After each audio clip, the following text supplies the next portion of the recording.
রমজানের দিনের বেলা হোটেল খোলা রাখা নিয়ে বিতর্ক চলছে। কেউ হোটেল খোলা রাখাকে রমজানের গাম্ভীর্যের বিরোধী বলছেন, আবার কেউ বলছেন অমুসলিম, মুসাফির, শিশু ও ঋতুবর্তী নারীদের জন্য হোটেল খোলা রাখা উচিত। এই বিষয়ে আপনার ব্যাখ্যা জানতে চাই। আপনি লিখেছেন, যদি কোনো নারী পুরুষ জেনা করে বিবাহের আগে আল্লাহর কাছে তওবা না করে পরবর্তীতে বিবাহ করে, তাহলে তাদের বিবাহ বৈধ হবে কিনা? কোন নারী পুরুষ জেনা করার পর তওবা করা ছাড়া আল্লাহর কাছে তওবা করা ছাড়া তারা যদি বিবাহ করেন, তো তাদের বিবাহ বৈধ হয়ে যাবে সন্দেহাতীতভাবে। কিন্তু এই যে তওবা করলো না, সেজন্য তারা আগের গুনাহের জন্য আল্লাহর কাছে দায়ী থেকে যাবেন। সো তারা সে গুনাহের জন্য আল্লাহর কাছে তওবা করতে হবে, ইস্তেগফার করতে হবে, দায় মুক্তি আল্লাহর কাছে তারা আশা করতে হবে, কামনা করতে হবে। গুনাহটাকে যে কোনোভাবে আল্লাহর কাছ থেকে মাফ চেয়ে নিতে হবে। কিন্তু অ্যাট দ্য সেম টাইম তাদের যে বিয়েটা বিশুদ্ধ হয়ে যাবে। রমজানের দিনের বেলা হোটেল খোলা রাখা নিয়ে বিতর্ক চলছে। কেউ হোটেল খোলা রাখাকে রমজানের গাম্ভীর্যের বিরোধী বলছেন, আবার কেউ বলছেন অমুসলিম, মুসাফির, শিশু ও ঋতুবর্তী নারীদের জন্য হোটেল খোলা রাখা উচিত। এই বিষয়ে আপনার ব্যাখ্যা জানতে চাই। দেখুন, বাংলাদেশের আবহমান কাল থেকে চলে আসা কালচার এটি। এদেশের সংখ্যাগরিষ্ঠ মানুষ মুসলমান, আর মুসলমানদের মধ্যে বেশিরভাগ মুসলমানরাই রোজা রাখেন, অর্থাৎ সমাজের প্রায় সবাই রোজা রাখে। সীমিত সংখ্যক মানুষ যারা অমুসলিম কিংবা যারা শিশু কিংবা নারী, ঋতুবতী নারী কিংবা মুসাফির আছেন, তাদের জন্য শরিয়া রোজা রাখার বাধ্যবাধকতা রাখেনি এবং তারা রাখেনও না। যার ফলশ্রুতিতে তাদের অধিকার বিবেচনা করে যদি হোটেল খোলা রাখা হয় এবং সেখানে রোজাদার ব্যক্তি যিনি আসলে দিনের বেলায় পানাহার থেকে বিরত থাকার চেষ্টা করছেন, তার চোখের সামনে খাবার তুলে ধরা নিশ্চয়ই তার যে মূল্যবোধ সেটার প্রতি অশ্রদ্ধা করার শামিল। সেই জায়গা থেকে হোটেল খোলা রাখা মৌলিকভাবে কোনো নাজায়েজ বিষয় নয়, বিশেষ করে যখন মুসাফির, শিশু, ঋতুবর্তী নারী এবং অমুসলিম অন্যদের কথা চিন্তা করা হবে, তখন হোটেল খোলা রাখা দোষের কিছু নয়। বাংলাদেশের মানুষরা দিনের বেলায়, বেশিরভাগ মানুষরাই, মুসলমানরাই দিনের বেলা হোটেল খোলা রাখাটাকে ভালোভাবে দেখে না এবং এটা কেউ এখানে বল প্রয়োগ করতে আসেনি, বরং স্বপ্রণোদিত হয়ে এই কালচার বাংলাদেশে যুগ যুগ ধরে চলে আসছে। স্বপ্রণোদিত কালচার এবং স্বপ্রণোদিতভাবে মানুষ এটি করে রোজাদারদের প্রতি শ্রদ্ধা রেখে। কারণ একজন মানুষ রোজা রেখে দিনের বেলায় পানাহার করাকে তিনি গুনাহ মনে করছেন, আল্লাহ নির্দেশের কারণে তিনি খাচ্ছেন না, পানাহার করছেন না, সেখানে তার সামনে লোভ হতে পারে সেভাবে করে খাবার গুলাকে ওপেন তার সামনে তুলে ধরা, এটা তার যে আপনার মূল্যবোধ বা তার যে বিশ্বাস সেটার সাথে কিছুটা সাংঘর্ষিক হয়। সেই জন্য স্বপ্রণোদিত এটি চলে আসছে। অতএব এই কালচারকে আমি চাপিয়ে দেওয়া কোনো কালচার তো বলতে পারি না। সো এটাকে যারা বিরোধিতা করছেন, তারা, আমি মনে করি যে তারা যে কালচারাল ওয়ার বা কালচারাল বা সাংস্কৃতিক যুদ্ধ সেটা তারা চাপিয়ে দিতে চাচ্ছেন, একটা সংঘর্ষ তৈরি করতে চাচ্ছেন অহেতুক। আমি যতটুকু জানি, বাংলাদেশের বিভিন্ন প্রান্তে হোটেল, চায়ের দোকান, বিভিন্ন কিছু খোলা থাকে, একটু পর্দা দিয়ে রাখা হয় যাতে করে রোজাদার যারা আছেন তাদের জন্য অসুবিধা তৈরি না হয়। তাছাড়া যারা অসুস্থ ব্যক্তি, তাদের তো রোজা না রাখার সুযোগ আছে, তারা সেখানে পানাহার করবেন। অন্য কেউ দেখে তাদের প্রতি ধারণা পোষণ করবে না যে তারা মুসলমান হয়ে রোজা রাখেননি। তাহলে পারপাস তো সার্ভ হয়ে গেল। এখানে আলোচনার ইস্যুটা কেন তৈরি হলাম ঠিক বুঝলাম না। দোকান খোলা থাকছে, বিশেষ করে ট্যুরিস্ট স্পটগুলোতে, যেখানে যেখানে আপনার যাদের রোজা রাখার সুযোগ আছে তাদের অপশন আছে। অমুসলিমদের প্রধান এরিয়াগুলোতে রোজা আপনার হোটেল খোলা রাখলে তারা খেলে, এটা নিয়ে মুসলমানরা কেউ তো খারাপভাবে দেখেও না, বলেও না। কোনো মুসলিম রোজার মাসে দিনের বেলায় তিনি হোটেল খোলা রেখে যদি খান, তাহলে আজও পর্যন্ত কোনো মুসলমান তাকে খারাপভাবে দেখেনি, বলেও নি। সো আমি মনে করি যে এখানে রোজা রেখে রোজার মাসে হোটেল গণহারে খোলা রাখার যে দাবি, সেটা অবান্তর। যে দেশের 70-80% মানুষ রোজা রাখে, সে দেশে আপনার দিনের বেলা রমজান মাসে হোটেল খোলা রাখার দাবি তোলাটা কোনোভাবে যৌক্তিক নয়। তবে অবশ্যই যে সমস্ত এলাকাতে বা কিছু কিছু হোটেল খোলা রাখা অসুস্থ ব্যক্তি বা অন্যান্যদের কথা চিন্তা করে, সেটা সঠিক আছে এবং সেটাকে বাধা দেওয়া গণহারে সেটা আবার অযৌক্তিক হবে। সম্প্রতি ঢাকা বিশ্ববিদ্যালয়ে এক ব্যক্তি এক নারীকে যথাযথভাবে ওড়না পরার কথা বলে ভাইরাল হয়ে যায়। বিষয়টা নানা ধরনের বিতর্ক তৈরি করে। পুরো বিষয়টা আপনি কিভাবে ব্যাখ্যা করবেন? দেখুন, পুরো ঘটনা, ওড়নাকাণ্ডের পুরো ঘটনার অ্যাকচুয়াল চিত্র কি ছিল সেটা আমি নিজেও জানি না, এবং আমার মনে হয় যে নিরপেক্ষ তদন্তের মধ্য দিয়ে পুরো ঘটনার প্রকৃত রহস্য বা এক্স্যাক্টলি তিনি কি বলেছেন, কতটা দোষ করেছেন না আদৌ করেননি, সে বিষয়গুলো ফুটে উঠবে। আমাদের দেশে আমরা এ ধরনের ঘটনাগুলোতে বিশেষ করে দেখি যে এক শ্রেণী মানুষ অতি উৎসাহী হয়ে তারা এগুলোকে বেশ ফুলিয়ে ফাঁপিয়ে প্রকাশ করেন। এটা আমাদের অতীত অভিজ্ঞতা থেকে বলছি। টিপকাণ্ডের কথা নিশ্চয়ই আপনাদের মনে আছে। টিপকাণ্ডে সেই পুলিশ সদস্যকে বরখাস্ত করা হয়েছে, সামাজিকভাবে তাকে হেনস্থা করা হয়েছে, হেয় করা হয়েছে, তার মানহানি হয়েছে। কিন্তু তদন্তের রিপোর্ট পরবর্তীতে বলেছে যে না, তিনি নির্দোষ সাব্যস্ত হয়েছেন। তাহলে এই যে তার নামে মিথ্যাচার করা হলো, জাস্ট একটা দাড়ি বিশিষ্ট মানুষ হওয়ার কারণে তার তিলকে তাল বানিয়ে প্রচার করে তার চাকরিচ্যুত করা হলো, মানসম্মান নষ্ট করা হলো, তার চাকরি ফিরে দেওয়া বা মানসম্মান ফিরে দেওয়ার কোনো স্কোপ কি আদৌ তৈরি হয়েছে? আদৌ কি সে কাজটি করা হয়েছে? আমরা কি সমাজের যে মানুষগুলো তাকে দোষী সাব্যস্ত করেছি, কালপ্রিট বানিয়েছি, তারা কি তার কাছে সরি বলেছি? দেখুন, এই অতীত অভিজ্ঞতা একটি দুটি নয়, অনেক অভিজ্ঞতা রয়েছে যে অভিজ্ঞতাগুলো দ্বারা বোঝা যায় যে নারীঘটিত যদি ইস্যুগুলোকে তিলকে তাল বানানোর একটা প্রচেষ্টা আমাদের দেশে আছে। এই ছেলে কতটা কি বলেছে আমরা জানি না, আমি ছেলেকে নির্দোষ বলছি না। আবার একই সাথে তাকে যেভাবে তুলোধনা করা হচ্ছে, সে আসলে এটার কতটা উপযুক্ত না উপযুক্ত আমি জানি না। তার দু একটা সাক্ষাৎকারে দু একটা ওয়ার্ড আমি যতটুকু জানি খুবই বাজে ওয়ার্ড তার মুখ থেকে বের হয়েছে, এটা পরবর্তীর কথা। আমি মূল ঘটনার কথা বলছি যে সেখানে কী ঘটেছে আমরা জানি না। তো এই ছেলের অ্যাপ্রোচ যদি ত্রুটি থাকে, তাকে নাসিহা করা যেতে পারে, তাকে শাসন করা যেতে পারে। সে দোষ করলে তার দোষের বিচারও হতে পারে, সন্দেহাতীতভাবে সেটি হওয়া উচিত। কিন্তু একই সাথে বিচার বিশ্লেষণ ছাড়া গণহারে একটা মানুষকে দোষী সাব্যস্ত করা, বিশেষ করে যখন দাড়ি বিশিষ্ট কেউ হয়, আর বিপরীতে যখন নারী থাকে তখন নারীকে চোখ বন্ধ করে ভিকটিম বানিয়ে ফেলা, এটা আমাদের সেটা কমন কালচার। গাড়ি অ্যাক্সিডেন্ট হলে যেরকম গায়ে নিচে চাপা পড়া মানুষটাকে চোখ বন্ধ করে ভিকটিম বানানো হয় আর ড্রাইভারকে চোখ বন্ধ করে দোষী সাব্যস্ত করা হয়, সব সময় যে এমনটি নাও হতে পারে, বরং অনেক সময় গাড়িতে চাপা পড়া মানুষটারই দোষ থাকতে পারে, ড্রাইভারের দোষ নাও থাকতে পারে।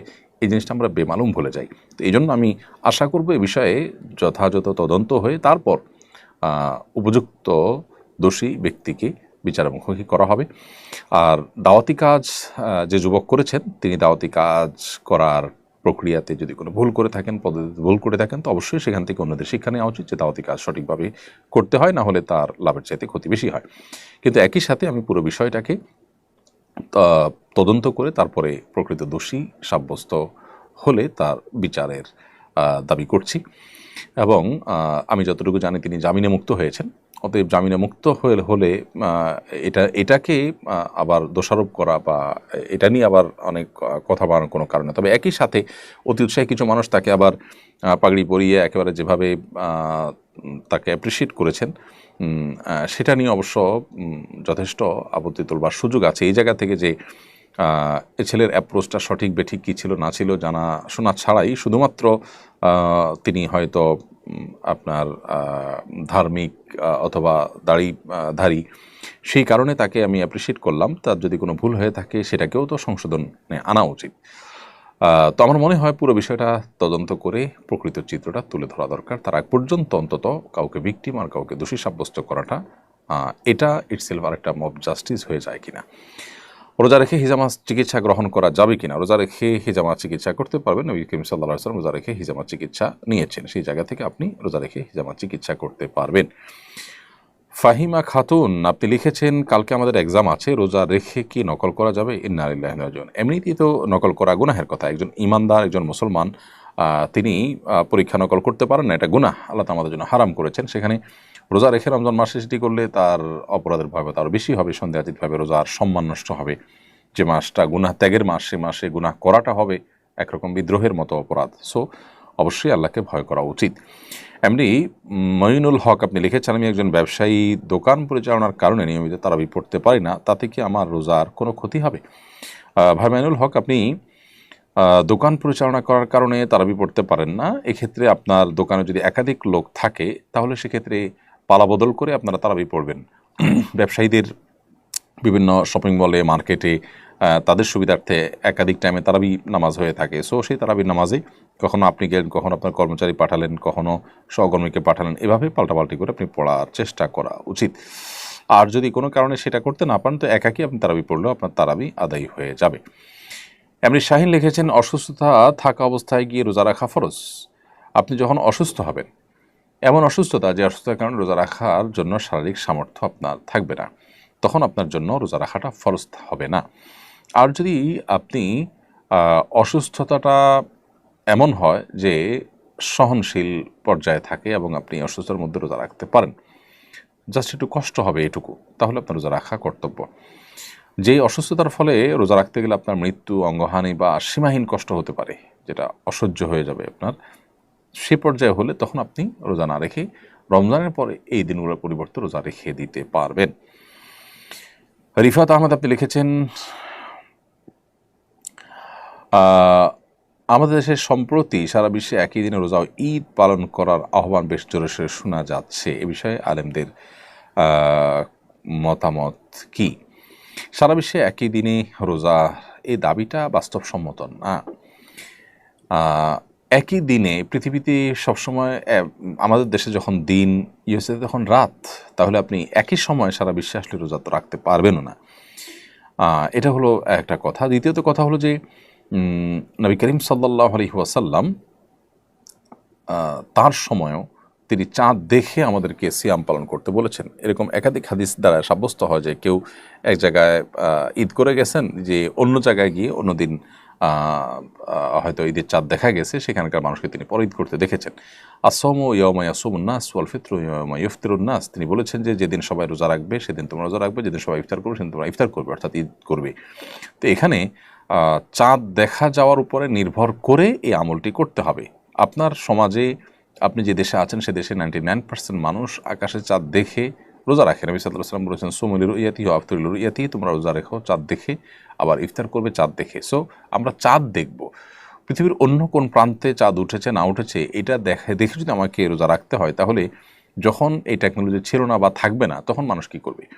ইসলামটা তো সার্বজনীন, সর্বকালীন, সব সময়ের জন্য প্রযোজ্য। বিধায় ইসলাম এমন কোনো ব্যবস্থার কথা বলে না যেটা এক সময় কার্যকর থাকবে আর সময় অকার্যকর হয়ে যাবে। তো এই জায়গা থেকে আমাদের দেশে মানুষ আমরা চাঁদ দেখে রোজা রাখা, চাঁদ দেখে ঈদ করাটা এটা বাস্তবসম্মত। একই দিনের সারা পৃথিবীর মানুষ রোজা রাখা বা ঈদ করাটা কোনো দিনই সম্ভব নয়, কারণ ভৌগোলিকভাবে এটা অবাস্তব।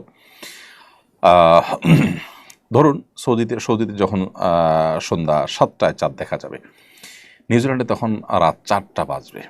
এখন বলুন সেই রাত 4টা বাজা পর্যন্ত তারা কি অপেক্ষা করবেন?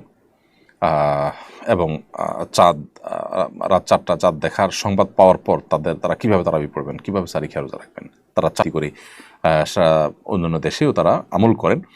তো সে আমলটাকে উড়িয়ে দেওয়ার মতো নয়, দুইটাই একাডেমিক মতো পার্থক্যপূর্ণ আমল। কিন্তু বাংলাদেশে যেখানে ঐক্যবদ্ধ আছে মুসলমানরা বাংলাদেশে আকাশে চাঁদ দেখে তার রোজা রাখার ব্যাপারে, এখানে বৈশ্বিক ঐক্য সৃষ্টি করার জন্য আঞ্চলিক অনৈক্য সৃষ্টি করার কোনো যৌক্তিকতা থাকতে পারে না। এরপরের প্রশ্ন হলো, ইদানিং আইনশৃঙ্খলা পরিস্থিতির অবনতি লক্ষ্য করা যাচ্ছে, বিভিন্ন স্থানে ছিনতাই, ধর্ষণের খবর শোনা যাচ্ছে, এইসব ঘটনার প্রতিরোধের উপায় কি? দেখুন, আমরা মব জাস্টিস বা আইন হাতে তুলে নিতে নিষেধ করি, আবার একই সময় প্রচুর পরিমাণ আইনশৃঙ্খলা পরিস্থিতি অবনতি দেখা যাচ্ছে।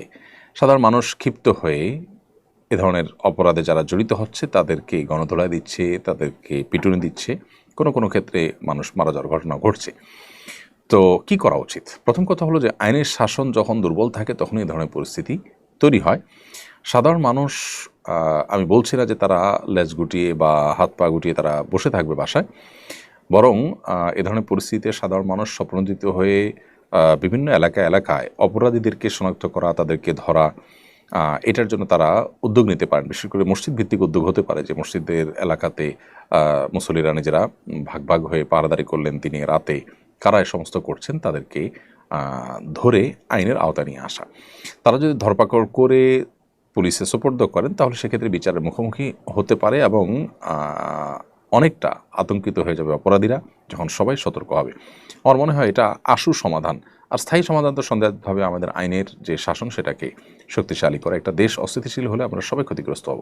সেই জায়গা থেকে আমাদের সবারই উচিত দায়িত্বশীল আচরণ করা। আর যদি আইন হাতে তুলে নেওয়ার মতো ঘটনা ঘটে তাহলে যেটা হবে যে আজকেই কোনো একটা পত্রিকা দেখলাম যে কোনো দম্পতি তারা কোনো একটা রিসোর্ট বা এরকম কিছু কুয়াকাটার দিকে সম্ভবত, সেখান থেকে তারা বের হয়েছেন এবং তাদেরকে অবৈধ সম্পর্ককারী মনে করে গণপিটুনি দেওয়া হয়েছে। পরবর্তীতে জানা গেল তারা স্বামী স্ত্রী, তাদের কথাই তাদেরকে শুনতে দেওয়া হয়নি এবং তাদের কথা বিশ্বাস করা হয়নি। তো এইভাবেই সবাই যদি যার মতো করে বিচার করা শুরু করি আমরা, বা সবাই যদি আইন হাতে তুলে নিই, তাহলে সেক্ষেত্রে অনেক অনভিপ্রেত ঘটনা ঘটবে এবং বিশৃঙ্খল হবে। এই জন্য আইনশৃঙ্খলা পরিস্থিতির অবনতিতে আমরা এলাকায় পাহারাদারির ব্যবস্থা করতে পারি স্বপ্রণোদিত হয়ে, এতে আমরা সওয়াব লাভ করব। আল্লাহর কাছে আজরের আশায় করলে আমরা আজর পাবো, বিনিময় পাবো ইনশাআল্লাহ।